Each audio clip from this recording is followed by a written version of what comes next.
الان بریم سراغ ویدیو. بچه ها با کد 263 و نوک تیزش خیلی آروم روی اون قسمت های تیره میایم. فاصله از کد 187 استفاده میکنیم. با نوک تیزش یه لایه نازک اینجا کار میشه.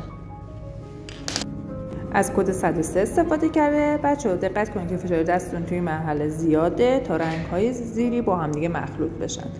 از کد 132 استفاده میکنیم. اینجا باز هم فشار دستمون تقریبا زیاده. توی طرحمون یه تیرگی هستش. این تیرگی رو سعی میکنیم با کد 263 ایجادش بکنیم. روش یه لایه از کد 187 استفاده کرده.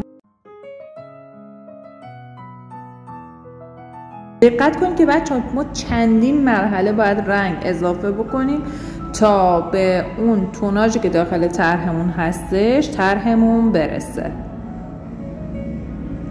بچه این نکته اینجا بهتون بگم، هر موقع شما میخواید از رنگ‌های تیره استفاده کنید برای تیره کردن یک قسمت از طرحتون، مثل اینجا مثلا کد 263 که من دستمه، دقت داشته باشید که در بیشتر مراحل شما باید فشار دستتون کم باشه، مگر تو لایه‌های آخری مثل اینجا که یه مقدار فشار دست من بیشتره. یعنی اگر شما تو لایه‌های پایین رنگتون، یعنی لایه‌های ابتدایی رنگتون بیاید با فشار دست زیاد از رنگ تیره استفاده کنید، قطعا کارتون لک میشه. کد 103 استفاده میکنیم و با فشار دست زیاد این قسمت میکشیم تا رنگ ها تو هم مخلوط بشن.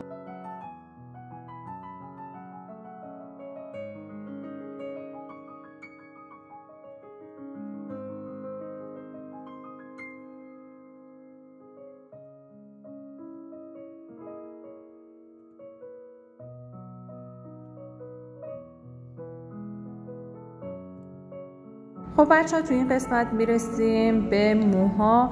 دقت داشته باشید توی طرحتون هر موقع خواستید شما موها رو بکشید، اول لایه های مو رو جدا بکنید، یعنی بکشید اونها رو، لایه های تیره و روشن رو از همدیگه جدا بکنید و تیکه تیکه شروع بکنید به اجرای طرح.